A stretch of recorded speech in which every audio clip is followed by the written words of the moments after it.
کوشش ہوئی ہے کہ آئین اور قانون کے بیچ میں رہ کے احتجاج بھی کریں، جو بھی ہم جلسے کریں، جو بھی کریں، لیکن میری ہمیشہ کوشش رہی کہ آئین اور قانون کے بیچ میں رہے، میرے ملک کو کوئی نقصان نہ ہو۔ تو یہ اتنا خوف کیوں ہے؟ یہ جو ان کو کیوں ڈر ہے اتنا زیادہ؟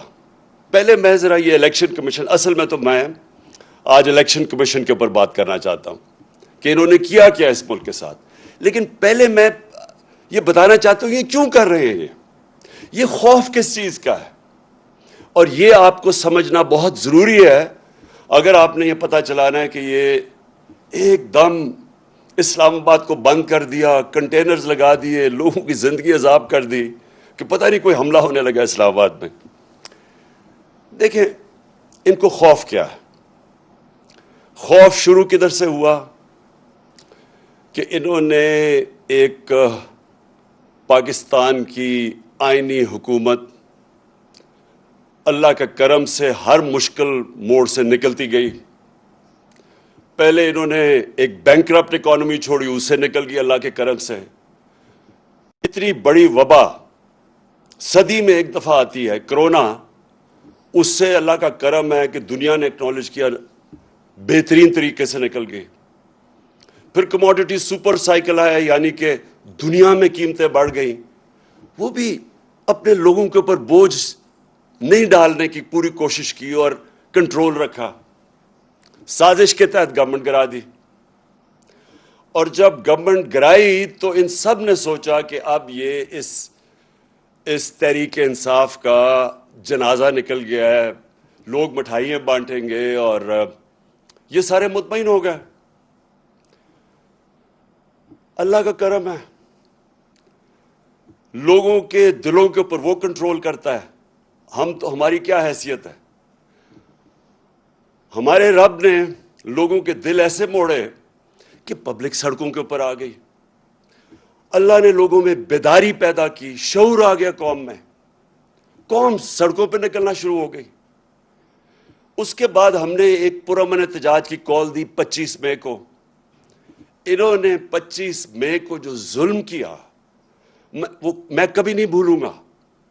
نام میرے وہ جو فیملیز نکلیں، جو ہمارے ایم پیز، ہمارے کارکنوں کے گھروں پہ 3 بجے رات کے چھلانگے مار کے پولیس آئی، اور جو انہوں نے خوف پھیلایا، جو شیلنگ کی گئی۔ یہ آپ یہاں ہیں آج ایفناگن پارک میں، آپ کو پتہ ہے کہ یہ ڈی چوک پہ انہوں نے کس طرح کا ظلم کیا۔ اپنی پولیس، اپنے رینجرز ربر بلٹ چلا رہے ہیں، شیلنگ کر رہے ہیں جیسے پتہ نہیں کوئی دشمن فوج آ گئی ہے۔ اور انہوں نے کیوں کیا؟ وہ خوف پھیلانا چاہتے تھے۔ ان کا خیال تھا کہ ایک دفعہ ان کو دباؤ گے، مارو گے تو یہ چپ کر کے بیٹھ جائیں گے بھیڑ بکریوں کی طرح۔ اللہ کا کرم ہوا کہ جب اور انہوں نے جو الیکشن کروائے، بائک الیکشنز کروائے پنجاب میں، انہوں نے سمجھا کہ آرام سے یہ جس طرح الیکشن کمیشن ان کے ساتھ ملی ہوئی تھی، جو ساری پنجاب کی انتظامیہ ان کے ساتھ تھی، جو ان کو خفیہ مدد ہر طرف سے مل رہی تھی، انہوں نے سمجھا کہ آرام سے دھاندلی کر کے الیکشن جیت جائیں گے۔ وہ ان کو سب سے بڑا جھٹکا پڑا۔ قوم جس طرح نکلی ووٹ ڈالنے کے لیے، ان کی دھاندلی کے باوجود یہ الیکشن ہار گئے۔ اور یہ جو الیکشن جیتے بھی ہیں، جس وقت میں آج چیلنج کرتا ہوں، خاص طور پہ 2 پنڈی کا اور وہ جو مظفر گڑھ کا الیکشن تھا، جس وقت اس کو صحیح معنی میں اسکروٹنی کی جائے گی، پتہ ہوگا کہ انہوں نے دھاندلی کی۔ دھاندلی انہوں نے ہر جگہ کی، دھاندلی کے باوجود ہار گئے۔ پنجاب کی گورنمنٹ بن گئی، پیسہ انہوں نے چلایا، انہوں نے پہلے ہمارے لوگوں کے اوپر پیسہ چلایا، خریدا، لوگوں کو لوٹے بنائے، پھر انہوں نے پارٹی توڑنے کے لیے پیسہ چلایا کہ ہماری پارٹی کسی طرح ٹوٹ جائے۔ جب یہ سب کچھ فیل ہو گیا تو اب انہوں نے آخر میں یہ الیکشن کمیشن کو ڈھونڈا۔ ہمیشہ یہ یاد رکھیں کہ یہ ہمیشہ اداروں کو استعمال کرتے ہیں۔ ہمیں سب کو یاد رکھنا چاہیے کہ ذوالفقار علی بھٹو کو جب قتل کیا گیا تھا تو ان کو خوف تھا کہ وہ اگر پبلک میں آ گیا تو وہ سنبھالا نہیں جائے گا. اور یہ جو لوگ آج اتحادی ہیں پیپلز پارٹی کے، یہی لوگ بیٹھے ہوئے تھے جنہوں نے پوری مدد کی جب بھٹو کا جوڈیشل مرڈر کیا. یہی لوگ تھے. اب انہی لوگوں نے الیکشن کمیشن ڈھونڈ لی ہے. کمال بات یہ ہے کہ نون لیگ کی ڈیلیگیشن جاتی ہے الیکشن کمیشن کو ملنے. اب یہ سوچیں کہ الیکشن کمیشن کے اندر کیس چل رہا ہے اور ان کی ڈیلیگیشن جاتی ہے، سینئر ڈیلیگیشن، الیکشن کمیشن کے پاس اور کہیں کہ تحریک انصاف کا فنڈنگ کیس جلدی سے کرو. اور وہ ایسا ان کا حکم ملتا ہے کہ وہ یہ آپ کے سامنے یہ جو فائنڈنگز ہیں، یہ فیکٹ فائنڈنگ ہے، یہ اصل میں ان کے جو حدود تھے اسے باہر نکل گئی الیکشن کمیشن.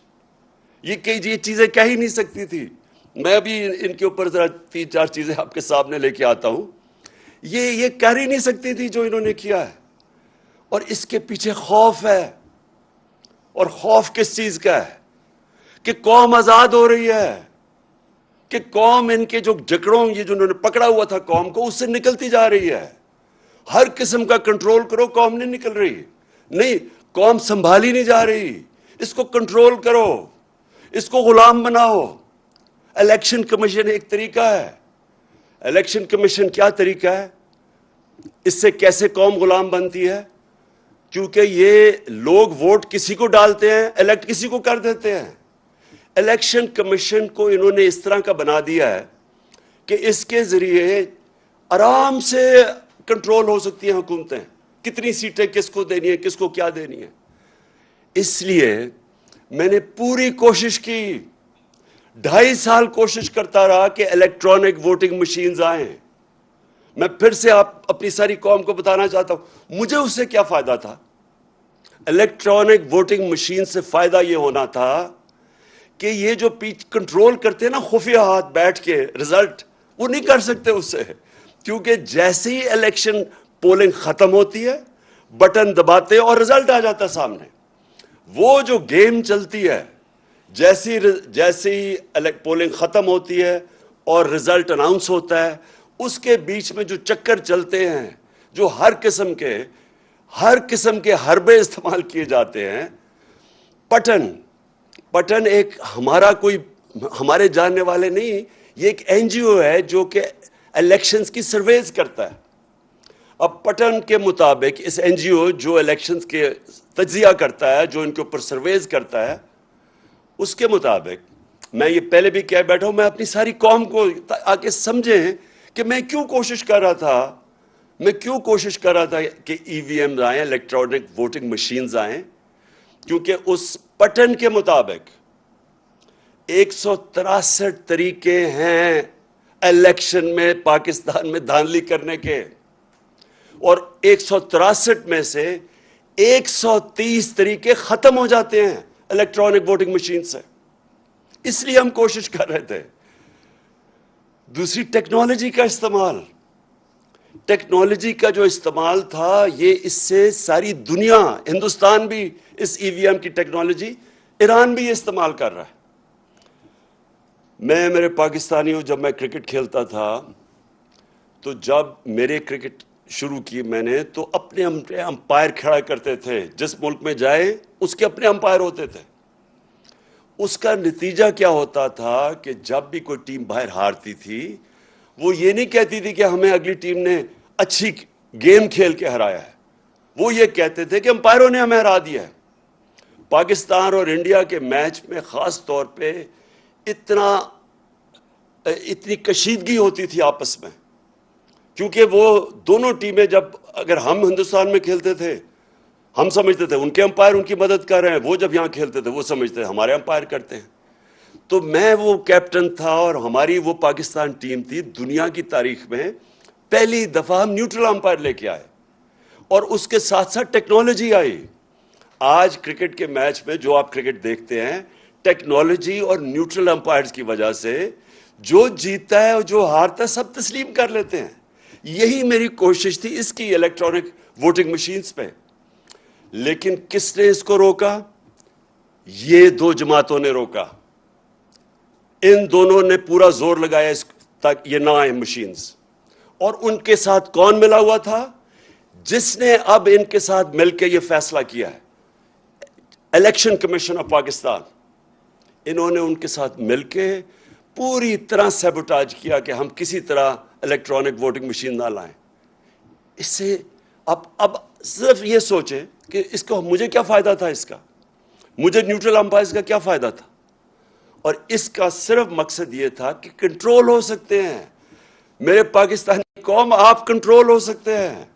اس کا مطلب یہ کہ آپ اپنی ووٹ سے اپنے ملک کے فیصلے نہیں کر سکتے، آپ حکومتوں کو گرار اٹھا نہیں سکتے، کیونکہ وہ یہ کنٹرول کر لیتے ہیں الیکشن کہ فلانے کو اتنی سیٹس دے دو، اچھا اس کو اتنی سیٹس دے دو. یہ اس طرح اس ملک کی جمہوریت کو سب سے بڑا طریقہ کنٹرول کرنے کا الیکشن کمیشن ہے، اور یہ طریقہ الیکشن کروانے کا. اب مجھے یہ بتائیں، جب سے میں جانتا ہوں سینٹ کے الیکشن میں پیسہ چلتا ہے، سینٹ کے الیکشن کے اندر ایم پیز کو خریدا جاتا ہے، ہر جگہ نہیں، کئی جگہ بہت زیادہ پیسہ دیتے ہیں.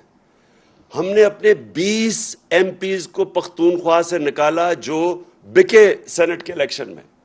ان کی تصویریں بھی چلی کہ وہ پیسے 5-5 کروڑ روپیہ ان کو دے رہے ہیں، ان کی بلکہ ویڈیوز بھی چلی. ہم نے پوری کوشش کی کہ جناب شو آف ہینڈز کریں، آپ کیوں یہ خفیہ ووٹنگ کرتے ہیں جب آپ کو پتہ ہے پیسہ چلتا ہے.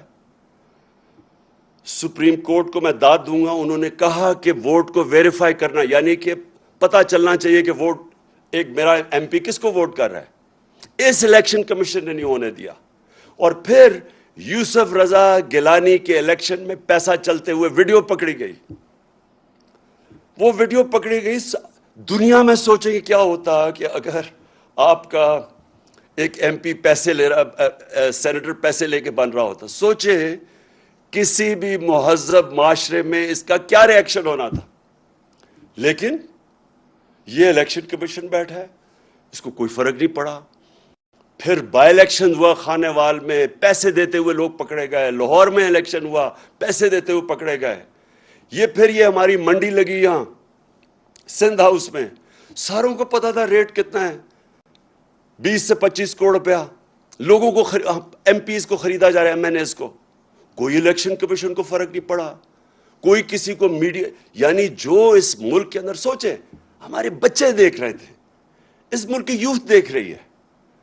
کوئی کسی کو ان کو ایسے الیکشن کمیشن کو شرم نہیں آئی کہ یہ اس کا کیا مثال جا رہا ہے کہ ہمارے ایم این ایز بک رہے ہیں. وہ لوگ جنہوں نے پبلک ریپریزنٹیٹیوز پبلک کے فیصلے کرنے ان کی بہتری کے لیے، وہ پیسے پہ بک رہے ہیں. کوئی ایکشن نہیں لیا گیا، کیونکہ بدقسمتی سے یہاں ابھی بھی پوری کوشش وہ قوتیں بیٹھی ہوئی ہیں اس ملک میں، یہ کرپٹ لوگوں کے علاوہ، جو کنٹرول کرنا چاہتی ہیں آپ کو، اس ملک کو کنٹرول کرنا چاہتی ہیں، عوام کی رائے کو کنٹرول کرنا چاہتی ہیں. یہ کبھی بھی اس ملک کو، جو میں آج کہہ رہا ہوں، حقیقی آزادی تب ملے گی جب ایک آدمی گاؤں سے اٹھ کے جب اپنی ووٹ کہے گا کہ ہاں میری ووٹ سے یہ ملک میں آپ تبدیلی لا سکتا ہوں. کیوں اتنی کم ہے ووٹنگ پاکستان میں؟ ساتھ والے ملک میں 70% ووٹنگ ہے. کئی ملکوں میں ووٹنگ دیکھیں کتنے لوگ نکلتے ہیں. کیوں نہیں ہمارے لوگ نکلتے؟ کیونکہ وہ سمجھتے ہیں ہماری ووٹ سے فرق ہی کچھ نہیں پڑے گا، اس لیے لوگ نہیں نکلتے. اور وہ یہ الیکشن کمیشن کی جو حرکتیں ہیں، اس کی وجہ سے یہ کنٹرول کرتے ہیں بیٹھ کے. یہ جمہوریت نہیں آنے دیتے. حقیقی جمہوریت کا مطلب حقیقی آزادی. تو میں یہ صرف آپ کو یہ سیناریو بتایا کہ اس ملک کے اندر ہم کس قسم کی جنگ لڑ رہے ہیں. اب آ جائیں کہ پولیٹیکل پارٹیز، اگر ایک پولیٹیکل پارٹی نے فنکشن کرنا ہے تو اس کو پیسہ چاہیے. پیسے کے بغیر کیسے پارٹی چل سکتی ہے؟ اور پارٹیز کیوں نہیں، آپ یہ بھی سوچیں کہ بڑے بڑے لوگ آئے اس ملک کے اندر، بڑے بڑے نام آئے، ہیروز تھے پاکستان کے، ایئر مارشل اصغر خان، اے کیو خان، اور میں کتنوں کے نام لوں جو بڑے نام تھے جنہوں نے اپنی پولیٹیکل پارٹیز بنائیں، لیکن نہیں چل سکے. کیوں نہیں چل سکے؟ کیونکہ پولیٹیکل پارٹی کو پیسہ چاہیے ہوتا ہے. اب پیسہ کیا ہو گیا ہے؟ یہ جو دو مافیاز ہیں، ان کے پاس پیسہ ہے, ان کی پارٹیز کے پاس پیسہ ہے, لیکن دوسرے کدھر سے پیسہ لے کے ان کا مقابلہ کرنے کے لیے؟ سب کو پتا ہے کہ جب سے نواز شریف آیا پاکستان کی پولیٹکس میں 1985, جو بھی پاکستان کی پولیٹکس سمجھتا ہے 1985 کو یاد رکھیں, وہ تھا جب ہماری پولیٹکس بدلی ہے اس ملک میں. جب سے انہوں نے ضیاء الحق نے نواز شریف کو لے کے آیا, اس کو تو سیاسی آدمی نہیں تھا, اس کی تو حلقہ ہی نہیں تھا, تو وہ کیسے پولیٹیشین بنا؟ پیسے چلا کے, پلاٹس دے کے, رشوتیں دے کے, چھانگا مانگا کی سیاست شروع ہوئی. ادھر سے پاکستان کی پولیٹکس اور ہی مہنگی ہونی شروع ہو گئی. تو جو لوگ اس سے پہلے پولیٹکس کا سوچ بھی سکتے تھے, جو عام مڈل کلاس یعنی جو تنخواہ دار یا جو پروفیشنلز, ان کے لیے پولیٹکس اتنی مہنگی ہوگی کہ وہ پولیٹکس سے باہر ہونا شروع ہو گئے. اور یہ دو مافیاز بیٹھ گئے. میں جب پولیٹکس میں آیا تو 14 سال تک ہماری پارٹی چھوٹی رہی. وہ کیوں چھوٹی رہی؟ کیونکہ بڑا مشکل تھا پیسہ اکٹھا کرنا, کیونکہ لوگ ابھی تک, میں تو عوام کے پاس سے گیا پیسے اکٹھے کرنے, اور تو میں تو پہلے دن سے ان دونوں کو مافیاز کو چیلنج کر رہا تھا, تو ہمارے لیے پیسہ اکٹھا کرنا بڑا مشکل تھا. اللہ کا کرم ہوا تب بھی اس نے لوگوں کے دل بیدار کیے, لوگوں کے دل موڑے, اور لوگوں نے پیسہ دینا شروع کیا. سب سے پہلے پیسہ کس نے دیا؟ بیرون ملک پاکستانیوں نے. انہوں نے کیوں پیسہ دیا؟ کیونکہ وہ سمجھ گئے تھے جو بیرونی ملک پاکستانی ہیں ان میں شعور ہے, کیونکہ انہوں نے ڈیموکریٹک سسٹمز دیکھے ہوئے ہیں, برطانیہ میں بیٹھے ہوئے ہیں, امریکہ میں بیٹھے ہیں, یورپ میں ہیں. ان کو پتہ ہے کہ ڈیموکریٹک سسٹم ہوتا کیا ہے. انہوں نے دیکھا کہ یہ دو مافیاز آ رہے ہیں, باریاں لے رہے ہیں, پیسے بنا رہے ہیں, تو انہوں نے سب سے پہلے مجھے سپورٹ کیا. تو وہ کیسے سپورٹ کیا؟ کیونکہ اس سے پہلے میں شوکت خانم کے لیے پیسے اکٹھے کرتا تھا. یہ یاد رکھیں کہ آدھا پیسہ شوکت خانم کا بیرون ملک پاکستانی دیتے ہیں. تو انہی لوگوں نے, جب پھر میں وہاں جب پیسے اکٹھے کرتا تھا امریکہ میں, برطانیہ میں, انہوں نے آہستہ آہستہ انہوں نے کہا ہم آپ کی پارٹی کو بھی پیسہ دینا چاہتے ہیں. تو پہلے پیسہ ادھر سے اکٹھا ہوا, اور یہ پہلی دفعہ, اب سب کے لیے یہ بات سمجھنے والی ہے, پہلی پارٹی جس نے پاکستان میں پولیٹیکل فنڈ ریزنگ کی وہ تھی تحریک انصاف. اور اس نے باقاعدہ, اور پولیٹیکل فنڈ ریزنگ کیا ہوتی ہے؟ مثلا برطانیہ کی پارٹیز کیسے پیسے اکٹھا کرتی ہیں؟ وہ کھانے کرتی ہیں, کھانے پہ لوگ آتے ہیں, لوگ ہر ٹیبل خریدتے ہیں, وہ ان ڈونیشن سے وہ پھر پارٹی کی طرف جاتی ہے. یہ امریکہ میں بھی ہے, انگلینڈ میں بھی ہے, ساری دنیا میں ہے کہ پولیٹیکل پارٹیز فنڈ ریزنگ کرتی ہیں. ان دو پارٹی سے پوچھیں کہ انہوں نے کیوں نہیں فنڈ ریزنگ کی؟ کیونکہ ان دو پارٹیز کو کوئی پیسہ دے گا ہی نہیں. ان سے پوچھے ہم کیوں کہتے گئے کہ ہمارے کیس بھی سنیں اور ان دونوں پارٹیز کے کیس بھی سنیں. لیکن اس الیکشن کمیشن نے جبکہ 2 دفعہ عدالتوں نے کہا کہ ہمارے اکٹھے کیسز سنیں, اس نے یہ بالکل ان کے کیسز نہیں سنے, اور نہ ہی اس نے سننے ہیں. کیونکہ جس دن آپ سب کو پتا چلا کہ ان کی فنڈ ریزنگ کیا ہے, آپ کو حیرت ہوگی کہ پیسے کیسے اکٹھے کرتے ہیں. آپ سوچیں گے کہ یہ چلتی کیسے ہیں پارٹیز, کیونکہ ان کے پاس کوئی ڈونر بیس ہی نہیں ہے. ہمارے پاس 40,000 ڈونر بیس ہے. مجھے یہ بتائیں ان کو کون لوگ ڈونیٹ کرتے ہیں؟ تو وہ اسی لیے ان کی فنڈ ریزنگ سامنے نہیں آ رہی. تو ہم نے سب سے پہلے فنڈ ریزنگ شروع کی.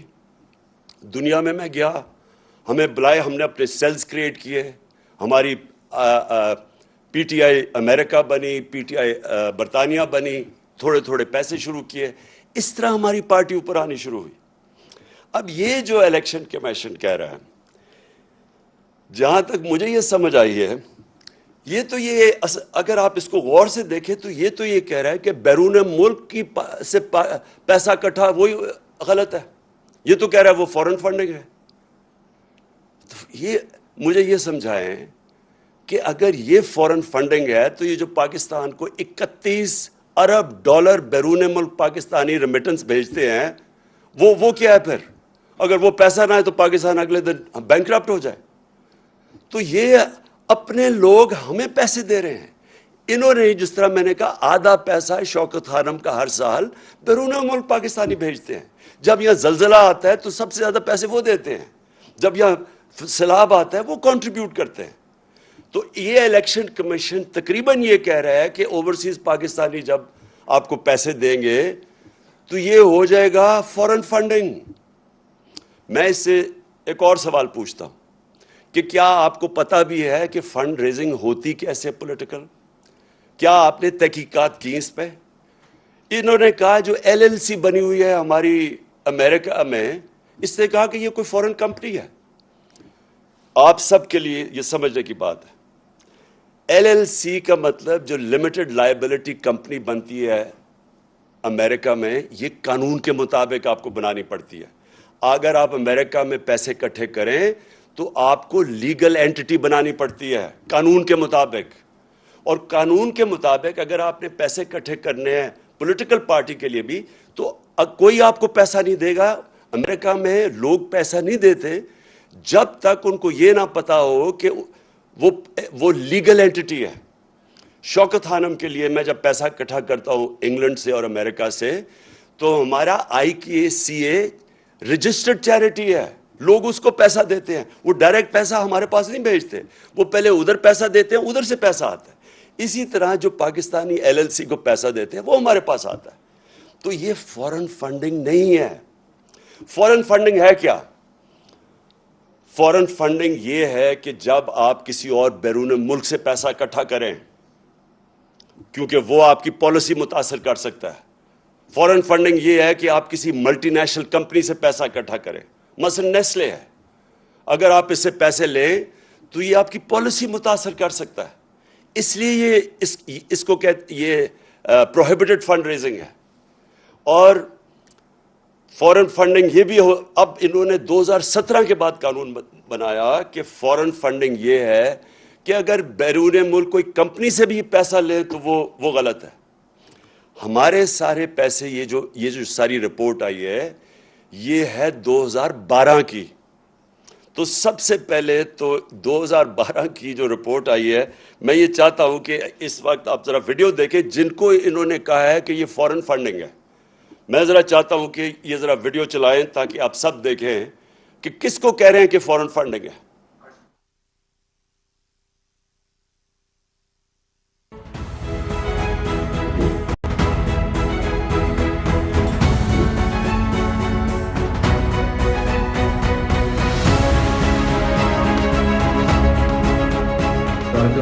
میرا نام مراد انصاری ہے اور میرا نام الیکشن کمیشن آف پاکستان کی لسٹ میں آیا ہے ایز اے نان سٹیزن جس نے PTI الیکشن کیمپین کو فنڈز بھیجے ہیں. تو میں جس کلیئرفائی کرنا چاہ رہا تھا کہ میں پاکستانی نیشنل ہوں اور میرے پاس ڈول نیشنلٹی ہے، پاکستان کی اور کینیڈا کی.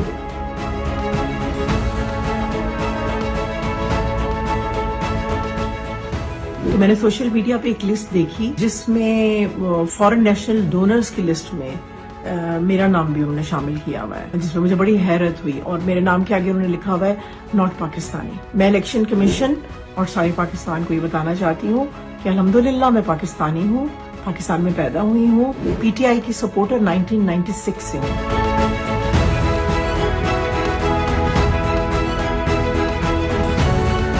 اختر جاوید میرا نام ہے. 2013 میں PTI کا یہاں PP89 پیر محل سے ٹکٹ ہولڈر تھا. میری کمپنی زین کاٹن پرائیویٹ لمیٹڈ 1992 میں رجسٹرڈ ہوئی تھی فیصل آباد میں، جس کی رجسٹریشن اور ڈاکومنٹ سارے میں نے دکھائے ہیں. میں نے پارٹی کو 10,000 روپے چندہ دیا تھا، جو کہ انہوں نے ابھی میرے دوست نے بتایا کہ آپ کا نام فارن فنڈنگ میں آ گیا.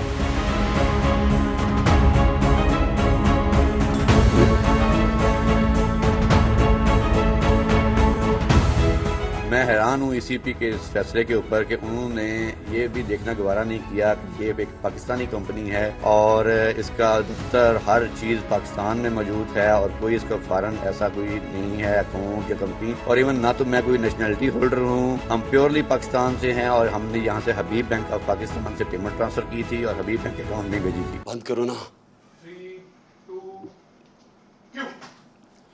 جی. تو یہ تو انہوں نے کہا، یہ آپ نے خود ہی ان کی زبان سے سن لیا، اور یہ زیادہ تر اس طرح کے لوگوں کو کہا گیا کہ جناب یہ فورن فنڈنگ کر رہے ہیں. دوسری انہوں نے ایک اور بات کی اور انہوں نے کہا کہ ایک ووٹن کرکٹ کلب سے پیسے آئے ہیں اور ووٹن کرکٹ کلب کا جو مالک تھا وہ ہے عارف نقوی. اور یہ اب ذرا یہ غور سے سنیں، کہتے یہ ہیں کہ وہ 2012 میں جو عارف نقوی تھا اس سے جسے پیسے لیے ہیں اس نے فراڈ کیا تھا. پیسے ہم 2012 میں لیتے ہیں اور اس کے اوپر فراڈ کے چارجز ابھی ثابت نہیں ہوا. اس کے اوپر جو چارج لگتا ہے فراڈ کا وہ ہوتا ہے 2018 میں، 6 سال کے بعد. جب ہم نے عارف نقوی اس سے جو میرے لیے کھانے کیے، ایک دبئی میں کیا تھا اور ایک یہ انگلینڈ میں ووٹن کرکٹ کلب، ایک میچ اس نے کیا تھا، میچ فیسٹیول تھا، اس کے بعد کھانا کیا تھا جس سے پیسے اکٹھے کیے تھے. تو میں پہلے یہ سوال پوچھتا ہوں کہ کیا مجھے خواب آئی تھی کہ 6 سال کے بعد عارف نقوی کوئی اس کے اوپر کوئی فراڈ کا چارج لگے گا؟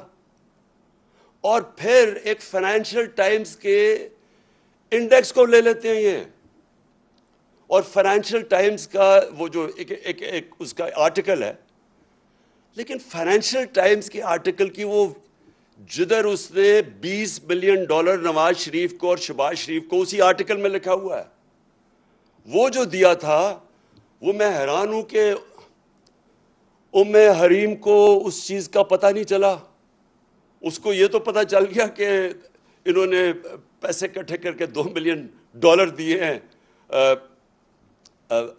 تحریک انصاف کو، لیکن جو ان کو رشوت کے پیسے دیے تھے ان 2 بھائیوں کو 5 ارب روپیہ، وہ تو کسی کو نہیں پتا چلا.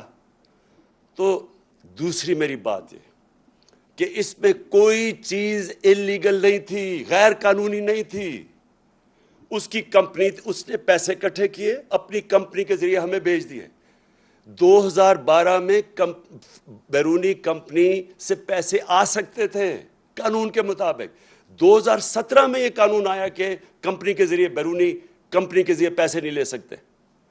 تو میں یہ سمجھنا چاہتا ہوں کہ ہم نے کیا غلط کام کیا اس میں، کون سی غلط کام اس میں، کہ کون سی چیز تھی جو اتنا زیادہ الیکشن کمیشن نے کہا جی فوراً فنڈڈ اور ایکشن لینا چاہیے. اور پھر ایک اور انہوں نے چیز کی، تو میں چاہتا ہوں میری قوم یہ پوری طرح سمجھے. انہوں نے کہا عمران خان کو ڈسکوالیفائی کرنا چاہیے کیونکہ اس نے دستخط کیے تھے ان اکاؤنٹس کے اوپر 2012 میں. میرے پاکستانیوں، آپ سب کو سمجھ آنی چاہیے کہ کیا فرق ہوتا ہے ایک ایفیڈیوٹ کا اور ایک سرٹیفکیٹ کا. اب سب کو پتا ہونا چاہیے کہ اس میں فرق کیا ہے. ایفیڈیوٹ آپ وہ دیتے ہیں جو شہباز شریف نے عدالت کے اندر دیا تھا کہ میں انڈر اوتھ یہ کہتا ہوں کہ نواز شریف واپس آ جائے گا. اس کو ایفیڈیوٹ کہتے ہیں. ایفیڈیوٹ وہ ہوتا ہے جب اگر میں اپنی پراپرٹیز بتا رہا ہوں الیکشن کمیشن کو کہ میری کون کون سی پراپرٹیز ہیں، یا اس کو جب اپنے کاغذ درج کرواتے ہیں تو تب آپ ایفیڈیوٹ دیتے ہیں کہ یہ ساری پراپرٹیز میری ہیں اور میں اس کو ایفیڈیوٹ دے رہا ہوں. سرٹیفکیٹ کا بالکل مختلف مطلب ہے. اب میں شوکت خانم، میں آپ کو مثال دیتا ہوں. شوکت خانم کا سالانہ جو کہ بجٹ ہے وہ تقریباً 16 ارب روپیہ ہے. میں ہوں چیئرمین بورڈ کا. میرے سامنے وہ آتا ہے بجٹ، وہ سائن کروانے کے لیے جو یہ سرٹیفکیٹ جو جس کی یہ بات کر رہے ہیں شوکت خانم کا. اکاؤنٹنٹس ہوتے ہیں ہمارے، انہوں نے پورا دیکھا ہوتا ہے، پھر وہ آڈیٹرز وہ دیکھتے ہیں اس کو، پھر وہ مجھے بیٹھ کے کہتے ہیں کہ جی ہم نے یہ سارے اکاؤنٹس دیکھ لیے ہیں تو اب آپ اس کے اوپر سائن کر دیں. اور جب میں سائن کرتا ہوں تو میں یہ کہتا ہوں کہ to the best of my knowledge, جہاں تک مجھے پتا ہے یہ اکاؤنٹ ٹھیک ہے، کیونکہ میں ان کے اوپر رلائی کر رہا ہوں. میں نے تو 18 ارب کی کوئی کاؤنٹنگ نہیں کرنی، میں تو اپنے آڈیٹرز اور اکاؤنٹنٹس کے اوپر کہوں گا. تو یہی وہاں ہوا. اس پہ لکھا ہوا ہے کہ جب انہوں نے میرے سامنے یہ پیش کیے تو میں نے کہا جہاں تک مجھے پتا ہے یہ ٹھیک ہے، اور سائن کر دیا. اس کے اوپر یہ کہ سارے نون لیگ بڑے خوش ہوئے ہیں، یہ شیطان کے چیلے بڑے خوش ہوئے ہیں کہ جناب وہ موقع مل گیا، راستے سے ہٹانے کا اس کو موقع مل گیا. ویسے تو یہ ہٹتا نہیں ہے، جو مرضی کر دو، یہ عوام اس کے ساتھ کھڑی ہو گئی ہے. قوم بیدار ہو گئی ہے تو چلو اب ٹیکنیکل ناک آؤٹ کرو, کسی طرح کوئی چیز پکڑ لو. ان لوگوں کو شرم آنی چاہیے, شرم آنی چاہیے ان کو. یہ جو پرائم منسٹر یا کرائم منسٹر اور اس کا جو ابھی بیٹا وہاں سے ہٹایا ہے پنجاب سے, 24 ارب روپے کے ان کے اوپر کرپشن کے کیسز تھے. یہی الیکشن کمیشن تھی, انڈر ٹرائل تھے دونوں. اس الیکشن کمیشن کو شرم نہیں آئی کہ 2 انڈر ٹرائل 24 ارب روپے کے کیسز, اور اس الیکشن کمیشن نے اجازت دی اس کو الیکشن لڑنے کی. کون سے دنیا کے ملک میں اس طرح کے چوروں کو الیکشن لڑنے کی اجازت ملتی ہے؟ کدھر تھا یہ الیکشن کمیشن تب؟ ایک ایک چیز ڈھونڈ کے آپ بتا رہے ہیں جی وہ کسی نے کوئی $100 دی, فورن فنڈنگ ہو گئی. یہ نہیں آپ کو نظر آیا کہ ملک کے ڈاکوؤں کو آپ نے الیکشن لڑنے کی اجازت دے دی ہے, اور آپ نے باقیوں کے دیکھے 60% کیبنٹ ضمانت پہ ہے. کون سے ملک کے اندر ضمانت پہ لوگوں کو الیکشن لڑنے کی اجازت دی جاتی ہے؟ کدھر تھی الیکشن کمیشن تب؟ اور ان کے ساتھ مل کے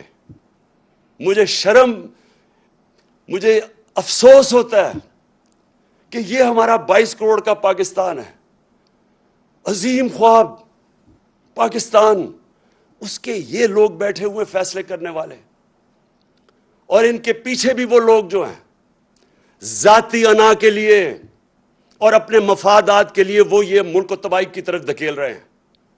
یہ جو آپ کا یہ جو سارا ڈرامہ ہوا, یہ صرف اور صرف بیرونی آقا گوری چمڑی والے جو باہر سے ان کو حکم کرتے ہیں, ان کے کہنے پہ کہ جی کسی طرح اس کو راستے میں کنٹرول کرنا ہے پاکستان, کہیں آزاد نہ ہو جائے ملک, ان کو بالکل جکڑ کے رکھو, جو ہم کہیں وہ جس طرح وہ خواجہ آصف کہتا ہے لائف سپورٹ مشین پہ رکھو تاکہ کنٹرول رہیں, تاکہ غلام رہیں.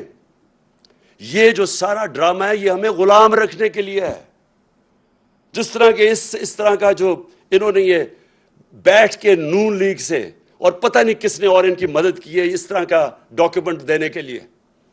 میرے پاکستانیوں یہ غور سے سن لیں, یہ آپ کو جو بھی کریں گے ڈرانے کی, دمکانے کی اور یہ میڈیا کے ساتھ مل کے پروپیگنڈا کرنے کی, آپ کو سمجھنا چاہیے کہ اس وقت جنگ ہے حقیقی آزادی کی.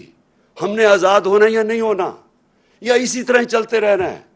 پیچھے سے ڈوریاں کنٹرول ہوئی, الیکشن کمیشن کبھی آ گیا, میڈیا کے ذریعے کبھی کسی کی پروپیگنڈا کر کے کسی کو برا بھلا کہہ دیا, اور یہ چور جو 30 سال سے چوری کر رہے ہیں یہ ملک کے اوپر بیٹھے ہوئے ہیں. یہ ملک بنا تھا, میں پھر سے آپ ساری اپنی قوم کو جگانا چاہتا ہوں, لا الہ الا اللہ اس کا نعرہ تھا, کوئی نہیں ہے خدا سوائے اللہ کے. یہ ہمیں ان جھوٹے خداؤں یا بیرون ملک کے ان آقاؤں کے سامنے جھکانا چاہتے ہیں, اور یہ کنٹرول کے طریقے ہیں. یہ صرف کہ کسی طرح ہم کنٹرول کر لیں ان کو. یہ قوم جو میں نے دیکھا ہے, میں آج آپ کو کہوں کہ جو 4 مہینے میں نے اپنی قوم کو دیکھا ہے, مجھے سب سے زیادہ خوشی یہ ہے کہ یہ قوم میں بیداری آ گئی ہے. یہ کسی صورت جو مرضی حربے استعمال کر لیں, یہ جو بیداری اور شعور کا جن نکلا ہے بوتل سے, یہ واپس نہیں جائے گا. اب یہ نبی صلی اللہ علیہ وسلم کی کہ عاشق ہے یہ قوم. یہ لا الہ الا اللہ اس نعرے پہ بننے والی قوم ہے. یہ کسی صورت ان چوروں کو اور ڈاکوؤں کو اور ان کے پیچھے جو کنٹرول کر رہے ہیں اس ملک کو, یہ اب ان کے کنٹرول سے باہر نکل گئے ہیں. لیکن میں آپ سب کو کہہ دوں کہ یہ آسانی سے جنگ نہیں جیتی جائے گی. یہ نہ سمجھ, یہ شروعات ہیں ابھی. یہ جو لوگ ہیں جن کو میں شیطان کے چیلے کہتا ہوں, یہ آرام سے اتنی دیر سے اس ملک کا خون چوس رہے ہیں, یہ جانے نہیں لگے. آپ سب کو میرے ساتھ مل کے جدوجہد کرنی پڑے گی, اور انشاءاللہ میرا یہ اللہ پہ یقین ہے. پھر سے میں کہتا ہوں, جو میں نے 4 مہینے سے یہ دیکھا ہے قوم کے اندر بیداری, جس طرح قوم نکلتی ہے باہر, انشاءاللہ ہم اس سفر پہ نکل گئے ہیں جدھر ہم حقیقی طور پہ اپنے ملک کو آزاد کریں گے. پاکستان پائندہ باد.